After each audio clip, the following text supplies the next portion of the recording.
नमस्कार, मैं विक्राम और आप देख रहे हैं हिंदू वॉइस। हमारे साथ मौजूद हैं एडवोकेट अनिल कुमार जी। सर, बहुत-बहुत स्वागत है आपका। नमस्कार। सर, यूपी में क्या कुछ चल रहा है भारतीय जनता पार्टी के बीच? बहुत सारे लोग अटकलें लगा रहे हैं कि शायद योगी आदित्यनाथ का जो मुख्यमंत्री का दौर है, वो कुछ समय का बचा है। ऐसे बहुत सारे लोगों का कहना है, हम पुष्टि नहीं करते हैं। तो इसके पीछे की वजह क्या है? क्या हार को लेकर जो मंथन चल रहा है, उसका ठीकरा योगी आदित्यनाथ पर फोड़ा जाएगा या वजह कुछ और है? भारतीय जनता पार्टी की जो लोग राजनीति जानते हैं, वो एक बात हमेशा ध्यान में रखें कि आज के दिन भारतीय जनता पार्टी मोदी सेंट्रिक है और मोदी जी जिसको समझते हैं कि वो उनके राह का रोड़ा है, उसको वो येन-केन प्रकारेण हर तरह से अपनी राह के रोड़े को उसके अंजाम पर पहुँचा देते हैं। बहुत समय से लोग हमेशा कहते थे कि मोदी नहीं तो योगी, यानी कि मोदी का अल्टरनेटिव योगी। और इसीलिए जब उत्तर प्रदेश के चुनाव हुए और योगी आदित्यनाथ चुनाव के दौरान जब भी पत्रकार या और कोई पूछता था, तो वो कहते थे 400 सीटें कहाँ से आएँगी? तो योगी कहते थे हँसकर कि 80 तो यूपी से ही आएँगे। और इसीलिए मोदी जी को बड़ा यकीन था कि उनका ये जो पट्टा है, ये ज़रूर कोई गज़ब काम करके दिखाएगा। और इसीलिए उन्होंने योगी को पूरी छूट दे रखी थी, जिस पे चाहो बुलडोज़र चला दो, जिसका चाहे एनकाउंटर कर दो, जो चाहे करो। यानी योगी की ज़बान बेलगाम थी और योगी का प्रशासन इतना अधिक मजबूत था कि वो योगी के मंत्रियों की नहीं सुनता था, केंद्रीय मंत्रियों की नहीं सुनता था। वो उनके एमएलए और जो एमपी हैं, उनकी तो कोई हैसियत ही नहीं थी। स्मृति ईरानी चुनाव के दौरान योगी की शिकायत करती थी और योगी उसको हँसकर टाल देते थे। तो आप देखिए कि योगी के ऊपर मोदी जी ने अति आत्मविश्वास किया और आत्मविश्वास का नतीजा ये निकला कि भारतीय जनता पार्टी की सीटें 62 से घटकर उल्टी हो गई, 33 रह गई, आधी रह गई। और ये जो झटका था मोदी जी अपने ऊपर अभी तक उससे रूबरू नहीं कर पाए और उन्हें लगता है कि उनकी हार का जो सबसे बड़ा ज़िम्मेदार है, वो योगी आदित्यनाथ है और वो चाहते हैं कि योगी आदित्यनाथ को उनके पापों की सज़ा दी जाए। अब भारतीय जनता पार्टी में पिछले कई दिनों से आप देखेंगे कि भारतीय जनता पार्टी जिसके बारे में कहा जाता था, पत्ता भी नहीं हिलता, कोई चूँ नहीं बोलता, चिड़िया भी पर नहीं मार सकती। आज वहाँ क्या हो रहा है? पूरी भारतीय जनता पार्टी में छुछुंदरों का कीर्तन चल रहा है और ततैयों का नाच चल रहा है। यानी जिसका जो मन आ रहा है वो कर रहा है। कोई भाग के आता है, कोई बयान देता है, कोई एक्सपर्ट डाल देता है। योगी आदित्यनाथ को भी कहना पड़ा कि हम अति आत्मविश्वास की वजह से हारे। अब अति आत्मविश्वास कौन-सी चीज़ होती है, नहीं समझा। भई कहते हैं हम मूर्खों के स्वर्ग में रह रहे थे, हम कल्पना की उड़ान लड़ा रहे थे, हमें बात का नहीं पता था, हमें ज़मीनी हकीकत का नहीं पता था, हम जनता से कट गए थे, हमारे भ्रष्टाचार की वजह से लोग हमारे खिलाफ थे। वो सच्चाई नहीं कह रहे, वो कह रहे हैं हम अति आत्मविश्वास। अब किस पर योगी और मोदी का अति आत्मविश्वास था?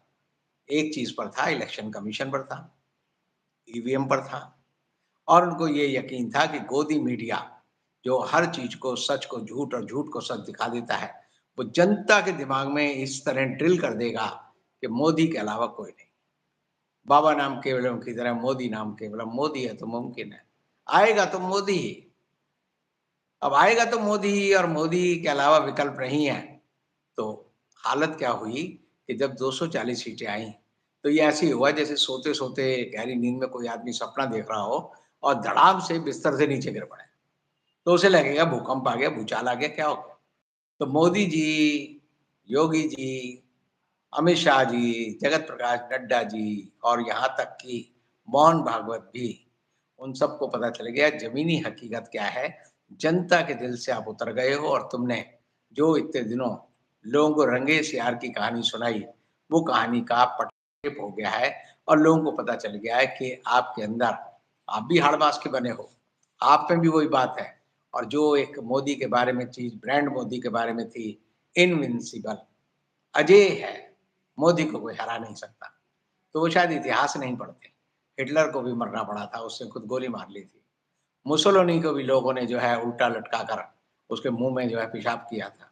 सिकंदर भी दुनिया में आया तो हाथ खाली छ लेकर गया। कौन रहा है, कौन हिंदुस्तान में रहा है, कौन दुनिया में रहा है? लेकिन कई बार होता है आदमी अपने को भगवान मान लेता है। अब मोदी जी तो साक्षात अपने को मानते हैं कि मैं पैदा ही नहीं हुआ, मैं तो जो है बायोलॉजिकल हूँ ही नहीं। तो जब मैं पैदा नहीं हुआ तो मैं मरूँगा भी नहीं, मैं तो अजर-अमर हूँ। और उन्होंने समझ लिया कि मैं देवता तुल्य हूँ, भगवान से मेरा सीधा संवाद है और मेरी बात को नियति नहीं काट सकती। और इसीलिए इन सारी चीज़ों की वजह से मोदी, योगी ये सब लोग जो है बड़े आत्मविश्वास में थे कि 4 जुलाई को 4 जून को जैसे ही नतीजे आएँगे, हमारी जो एक्सप्रेस ट्रेन है धड़ाधड़ चलने लगेगी। मोदी जी ने तो हर चीज़ तय कर रखी थी। तीनों जो आपराधिक कानून हैं उन्हें बदल कर उन्होंने कहा 1 जुलाई से लागू हो जाएँगे। धड़ाधड़ लोगों को बंद कर देंगे, धड़ाधड़ हम ये कर देंगे, धड़ाधड़ वो कर देंगे। अब ऐसी हालत में ये ऐसे ही है जैसे मैं किसी शीशे के सामने खड़ा हूँ और शीशे के सामने खड़ा हूँ और ये ना पहचानूँ कि शीशा सामने है या नहीं है, तो मैं उससे टकरा जाऊँगा। तो चाइना में एक कहावत है, एक चाइनीज़ प्रोवर्ब है, जिसको कहते हैं बुल इन चाइना शॉप। यानी हिंदी में अगर हम उसका अनुवाद करेंगे, तो शीश महल में बंदर। अब रात को एक बंदर लाओ और उसे शीश महल में बंद कर दो। ऊपर-नीचे, दाएँ-बाएँ 8-6 तरफ जो है शीशे लगा दो, तो बंदर सुबह जब मिलेगा तो लहू-लुहान मिलेगा। यहाँ भी उसको चोट लगेगी, वो समझता है इतने सारे बंदर कहाँ से आ गए? होता कोई नहीं है, खुद ही बंदर है। लेकिन उस बंदर का दम निकल जाएगा, रात भर इतने सारे बंदर आ गए, तो मैं इनसे कैसे मुकाबला करूँ? तो आज के दिन योगी आदित्यनाथ का चेहरा जब भी मैं देखता हूँ, तो मुझे लगता है कि शीश महल में बंदर वाली हालत जो है, इनके साथ हो रही है। अब कबीरदास जो थे, वो ऐसे लोगों के बारे में पहले भी बहुत बार कह गए हैं। वो कहते हैं, "मलमल धोए शरीर को, धोए न मल का मैल, नहाए गंगा गोमती।" यानी गंगा किसकी है? मोदी जी की। वाराणसी में माँ ने बुलाया और योगी जी कहाँ राज करते हैं? लखनऊ में गोमती पे। तो नहाए गंगा गोमती, रहे बैल के बैल। मलमल धोए शरीर को, धोए न मल का मैल, नहाए गंगा गोमती, रहे बैल के बैल। बैल बुद्धि है, ये इनके ऊपर चढ़ गई है। और ये कब से चढ़ी है? सिंगौल जो थी मोदी जी ने, जब नए संसद भवन का उद्घाटन किया था, तो एक सिंगौल ले आए थे। उस सिंगौल के सर पर अगर आप देखेंगे तो एक बैल बैठा हुआ है। और वो बैल क्या है? बैठा हुआ है आराम से, बैल बुद्धि है। तो बैल बुद्धि की स्थापना मोदी जी ने देश के संसद भवन में, जब संसद भवन का उद्घाटन किया था, तब स्थापित किया था। तो आज भी वहाँ बैल बुद्धि है।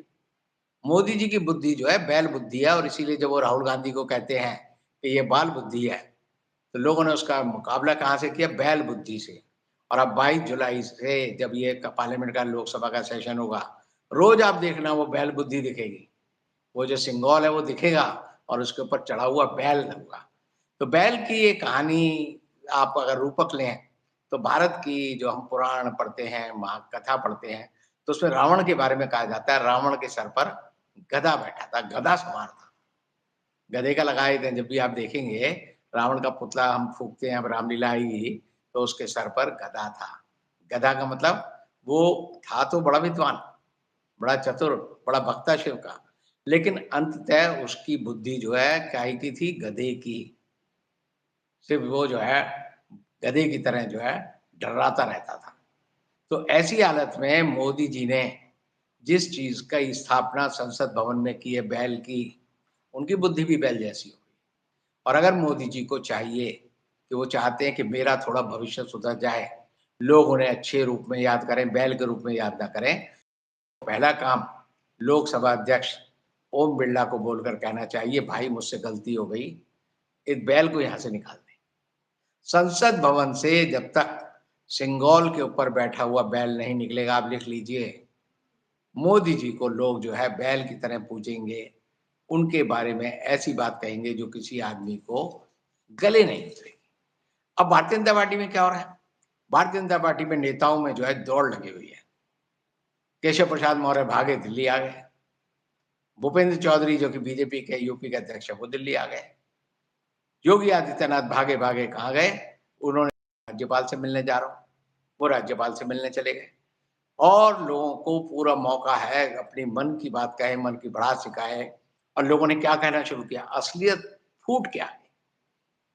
असलियत क्या फूट के आ गई? यूपी में बड़ा भ्रष्टाचार है। योगी के राज में 7 साल में भ्रष्टाचार में यूपी नंबर 1। ये कौन कह रहे हैं? भारतीय जनता पार्टी के विधायक, मंत्री, सांसद कह रहे हैं, जनता कह रही है। और दूसरी क्या बात हुई, बाबा को पहली बार लगा बुलडोजर से मेरी जो है खुद की सरकार गिरने वाली है, तो उन्होंने कहा मैं बुलडोजर रोक रहा हूं। पहली बार योगी को कहना पड़ा कि अध्यापकों की जो हाजिरी, अटेंडेंस हम वाईफाई से ले रहे हैं वो रोकेंगे। और रोकेंगे का मतलब क्या, कि योगी को झुकना पड़ा। तो झुकने के लिए क्या है कि पूरा का पूरा जो मंत्रिमंडल है यूपी का, किसी को नहीं पता क्या हो रहा है। आप वहां के किसी भी आदमी से पूछ लो, किसी भी पत्रकार से पूछ लो, किसी भी इनके कार्यकर्ता से पूछो, भाई यूपी में क्या हो रहा है, कहते हैं हमें कुछ नहीं पता, बस कुछ हो रहा है। ये कुछ हो रहा है और हमें नहीं पता क्या हो रहा है। ये भारतीय लेकिन जनता सर पार्टी। कावड़ को लेके बहुत कुछ हो रहा है। लोगों के कुछ सवाल मेरे पास आए कि मुजफ्फरनगर में हर होटल वाले को, इवन फल वालों को भी अपना नाम अंकित करना पड़ेगा। और वहां पर एक स्थानीय कोई हिंदुत्ववादी नेता है, उसने ये मांग उठाई थी, उसके कहने पर प्रशासन ये चीजें कर रहा है। तो कहीं तो कुछ हो रहा है, भक्तों के लिए तो कुछ किया जा रहा है ना। ये इनके अंत की शुरुआत है। भारतीय जनता पार्टी का अंत क्यों हुआ, इन्होंने अति कर रखी थी हिंदू मुसलमान करने की। अब आपका नाम है, आपका नाम क्या है, इकराम। अब इकराम अगर लिखा हो तो ये क्या समझेंगे, हिंदू समझेंगे, मुसलमान समझेंगे। भाई एक आदमी को आदमी समझो। अब मैं कहीं मिलूं तो मेरे चेहरे से क्या लगेगा आपको, यानी मुझे या तो ये कर दें कि हर आदमी को अपने यहाँ पर लिखना पड़ेगा मेरा नाम ये है और मैं हिंदू हूं, मुसलमान हूं, क्रिश्चियन। अब भारत का पासपोर्ट होता है, आपका भी होगा जिन लोगों का है, उस पर कहीं लिखा होता है कि आपका धर्म क्या, आपकी जाति क्या है। भारतीय जनता पार्टी थोड़े दिनों बाद मोदी जी ये करने वाले हैं, उस पे बाहर सबसे पहले लिखा जाएगा ये आदमी हिंदू है, मुसलमान है, क्रिश्चियन है, सिख है, पारसी है, यहूदी है, ये क्या है। फिर उसकी जाति लिखी जाएगी, फिर उसका वर्ण लिखा जाएगा, फिर कहेंगे हम मनुस्मृति को नहीं मानते।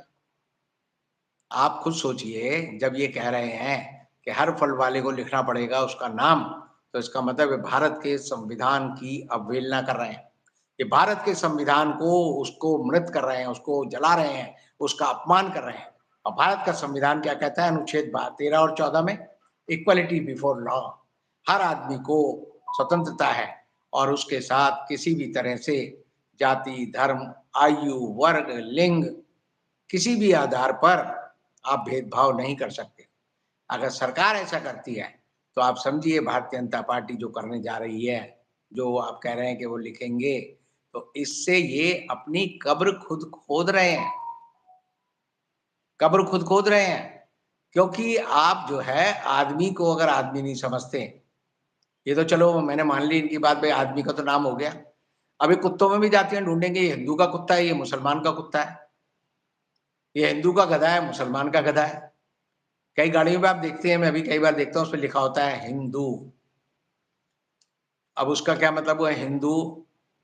अगर मैं लिख दूं कि हिंदू की जगह मुसलमान, या मैं लिख दूं क्रिश्चियन या ईसाई, तो क्या फर्क पड़ेगा। पूरी दुनिया में गाड़ियों पर अपने कोई भी चिन्ह अपराध है, उसके लिए फाइन होता है, दुनिया में कहीं भी। सिर्फ हिंदुस्तान एक ऐसा देश है जिसमें आप अपनी गाड़ी पे नारा लिखो, झंडा लगाओ, कुछ भी करो और पुलिस कुछ नहीं करती। यानी हिंदुस्तान की सबसे ज्यादा सांप्रदायिक अगर कोई संस्था है तो पहले नंबर पर वो हिंदुस्तान की पुलिस है। सारे पुलिस वाले जो है हिंदू मुसलमान में लगे रहते हैं और ऐसी ऐसी बात दिखाएंगे कि अगर उनकी बात देखोगे तो कई बार तो शर्म आती है कि पुलिस में कर क्या रहे हैं। पुलिस में भी थाने होने चाहिए, जैसे अभी आप देखते हैं ना, पुरुष थाना है, एक महिला थाना है ना। ऐसे थाने बनेंगे थोड़े दिन बाद। ये मुसलमानों के लिए चौकी है, ये किस ईसाइयों के लिए चौकी है, ये जो है यहूदियों के लिए चौकी है, ये सिखों के लिए चौकी है। अरे भाई कितना बांटोगे। और बांटने के बाद कहते हैं हम देश के संविधान की बड़ी इज्जत करते हैं। अरे तुम्हारे कर्मी बता रहे हैं कि लोगों को पता है कि तुम संविधान की रत्ती भर इज्जत नहीं करते, और रत्ती भर इज्जत ना करने की वजह से आज के दिन जनता इनको वोट देने को तैयार नहीं है। उत्तर प्रदेश में विधानसभाओं के उपचुनाव होने हैं। आप मेरे से आज लिख लो, 10 में से ही 11 सीटें हारेंगे। अब आप कहेंगे 10 में से 11 सीट कैसे हारेंगे, हारेंगे ही।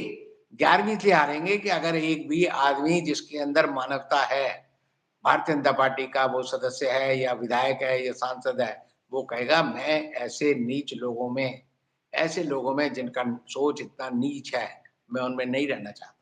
कोई आदमी इनके बीच रह ही नहीं सकता।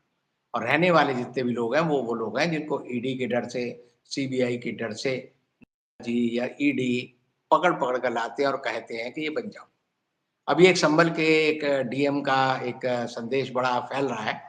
उसने क्या कहा? उसने कहा बच्चों को कि वो अपनी टीचर को कहेंगे दीदी, मैडम नहीं बोलेंगे और अपने टीचर को कहेंगे गुरुजी। ये अपना आदेश निकला है। दूसरा उसने क्या कहा? उसने कहा टीचर जो हैं वो जीन्स नहीं पहनेंगे और टी-शर्ट नहीं पहनेंगे। तीसरा उसने और एक आदेश दिया कि नमस्ते कहेंगे और जय हिंद कहेंगे। अब जय हिंद, जब मैं बोलता हूँ ना हिंद, हिंदुस्तान, हिंद, तो बहुत सारे हमारे दर्शक भी कहते हैं भई आप हिंदुस्तान मत कहो। और जय हिंद खुद आ गया। और जय हिंद किसका नारा था? नेताजी सुभाष चंद्र बोस ने दिया था। नेताजी सुभाष चंद्र बोस की आजाद हिंद फौज में नारा ही उनका था, नेताजी जो है तिरंगे को सैल्यूट कर रहे हैं और कह रहे हैं जय हिंद। आज भी सारे पुलिस वाले फ़ोन उठाएँगे, जय हिंद जनाब, यही बोलते हैं।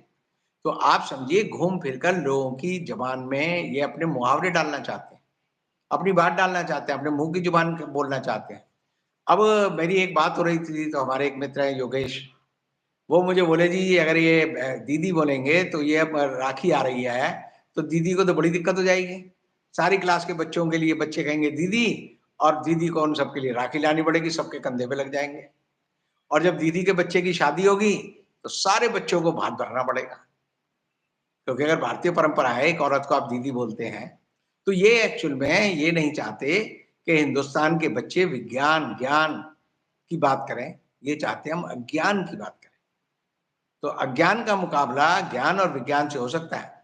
ये ज्ञान और विज्ञान के युग में उसका मुकाबला अज्ञान से करना चाहते हैं और इसीलिए चाहते हैं कि सारी दुनिया, सारा हिंदुस्तान बैल बुद्धि हो जाए।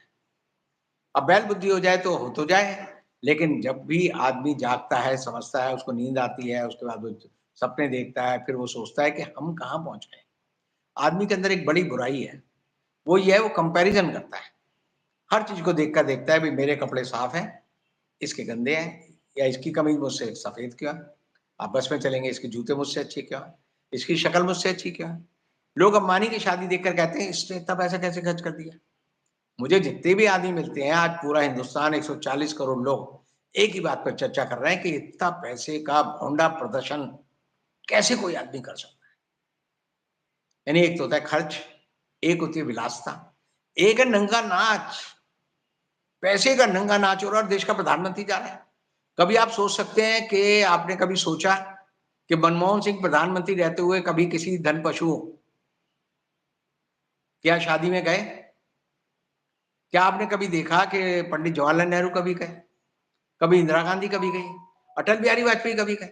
देश का प्रधानमंत्री नहीं जाता, वो नौकर नहीं है। अब मोदी जी क्या कर रहे हैं? चांदी का थाल लेकर मुकेश अंबानी के बेटे अनंत अंबानी को ऐसे कर रहे हैं जैसे अपने दामाद का वो जो है आरती उतार रहे हैं। प्रधानमंत्री को शोभा नहीं देता।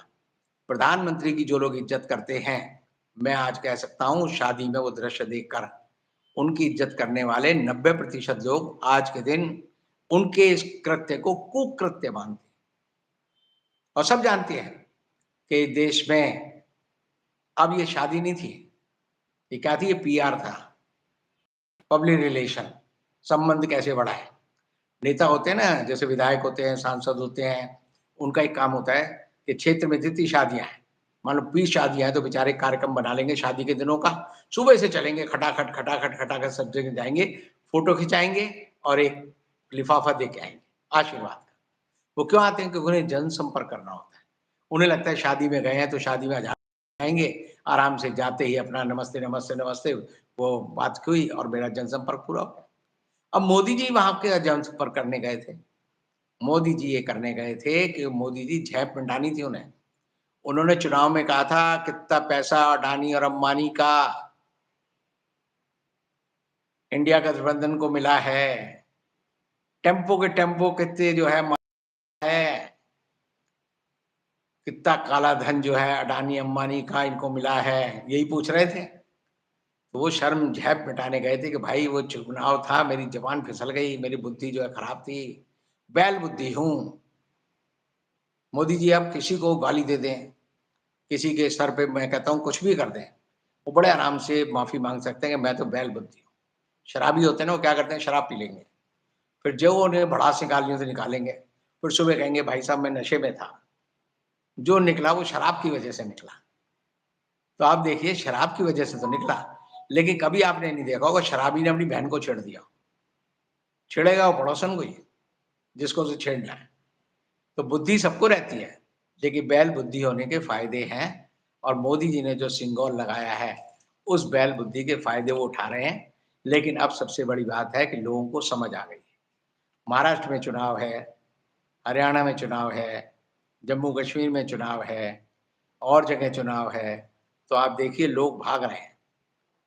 एनडीए जो मोदी जी का है, उसके लोग भाग रहे हैं। ऑर्गेनाइज़र पांचजन्य जो आरएसएस का मुखपत्र है, उसने आज कहा है कि अजीत पवार का समर्थन करके भारतीय जनता पार्टी ने अपना नुकसान किया है। यानी डिप्टी सीएम है, जिसने शरद पवार को धोखा दिया, बुरी तरह मात खाई, उसके बारे में आरएसएस को कहना पड़ रहा है ये नीच आदमी है। और उसके 4 नेता आज जो है उसका दल छोड़कर वापस शरद पवार के दल में चले गए। तो एक तरह से भारतीय जनता पार्टी में भगदड़ मचने वाली है। और जो लोग बोलते हैं, जो लोग बोलते हैं, सबसे अच्छी बात मुझे ये लगी कि पहली बार 10 साल में भारतीय जनता पार्टी के नेताओं को असलियत से रूबरू होना आया है और वो बता रहे हैं कि हम ये सारी बात देख रहे हैं कि जो हो रहा है। और जब चुनाव थे तो मुझे एक आदिवासी का एक वक्तव्य सबसे ज़्यादा अच्छा लगा।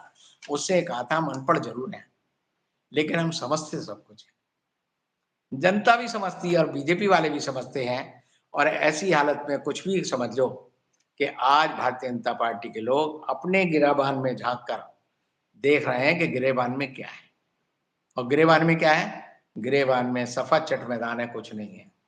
इस पार्टी का भविष्य अब जो है देश की जनता ने तय कर लिया है कि हम इन्हें सबक सिखाएँगे और 1984 में इनकी 2 सीटें थी, तो आने वाले समय में इनको 1 सीट पे ही ले आएँगे। ये आप लिख सकते हैं। अब सर बहुत सारे सवाल हैं लोगों के। मैं पहला सवाल ओम प्रकाश तिवारी का शुरू करता हूँ। उन्होंने कहा कि बीजेपी हिंदुत्व का सबसे बड़ा चेहरा फिलहाल जो है मोदी जी के बाद योगी आदित्यनाथ बन चुके हैं। अगर अब वो चले गए तो ऐसे में तो सूरज डूब जाएगा। और साथ ही इसी में सोनिया गिल जी ने भी अपनी बात कही है कि कहीं ये केदारनाथ का में जो मंदिर चोरी की बात थी उससे ध्यान अटकाने के लिए तो ये सारा ड्रामा तो नहीं किया जा रहा। देखिए हर मंदिर को इन्होंने लूटा है। सुब्रमण्यम स्वामी इनके एक नेता हैं, वो कहते हैं सारे मंदिरों में ये लूट मचाते हैं। और आप देखिए हर मंदिर में इन्होंने उसे व्यापार केंद्र बना दिया है, पर्यटन का स्थल बना दिया है। सारे मंदिरों में गेस्ट हाउस खुल गए हैं। गेस्ट हाउस के साथ क्या खुल गई? वहाँ पर लोग अय्याशी करने जाते हैं। चाहे केदारनाथ धाम हो या बद्रीनाथ धाम हो या और कहीं भी हो, लोग ऐसे जाते हैं जैसे वो हनीमून मनाने जा रहे हो। तो मंदिर में जो पवित्रता, अध्यात्म का जो मेल था वो खत्म कर दिया इन्होंने। और सबसे बड़ी बात है कि मंदिरों को लूट रहे हैं। 228 किलो सोना, केदार भगवान का चुराना। समझो हमारे यहाँ कहते हैं कि भगवान का पैसा अगर कोई चुराएगा तो उसकी आँखों में जो है कोढ़ हो जाएगा, उसके बदन में कोढ़ हो जाएगा, पैसा जो है फूट कर निकलेगा। तो 228 करोड़ रुपए ये लोग खा गए। और यही नहीं खाया इन्होंने, हर ठेके में खाया है। राम मंदिर में कम पैसा खाया है। 40,000 करोड़ रुपए खर्च हुए हैं, योगी आदित्यनाथ ने खर्च किए हैं। और योगी आदित्यनाथ के पूरे जो उनका आडंबर है, मैं आज के दिन उन्हें कह सकता हूँ, वो चिकने चेहरे वाला ठग है। हर सड़क में धोखा, हर दीवार में उसने जो है भ्रष्टाचार किया है। पूरी ज़मीन को बेचने में योगी आदित्यनाथ ने बेईमानी की है। और वो क्यों की? क्योंकि वो योगी आदित्यनाथ मोदी और गुजरात के ठगों को किसी भी तरह से रोकने में कामयाब नहीं रहे। और वो नहीं रोक सके तो इसीलिए उसका दंड उन्हें मिलना चाहिए। ये दंड हटने का दंड जो है बीजेपी नहीं दे रही, ये वहाँ की जनता दे रही है और भगवान दे रहा है। भगवान नाम के नाम पे जो लोग लूट कर सकते हैं, जो आप देखिए उज्जैन में महाकाल के नाम पे लूट कर सकते हैं, जो लोग जो है काशी में काशी विश्वनाथ कॉरिडोर के नाम पे लूट कर सकते हैं, वो हिंदू धर्म के बेसिकली लुटेरे हैं, वो व्यापारी हैं और उनका धर्म और अध्यात्म से कोई संबंध नहीं। बहुत बहुत शुक्रिया सर इस पूरे अपडेट के लिए। और आप लोगों का काम है इस वीडियो को ज़्यादा से ज़्यादा शेयर कीजिएगा। कल फिर मुलाकात होगी सर के साथ, तब तक के लिए दीजिए इजाज़त। शुक्रिया सर।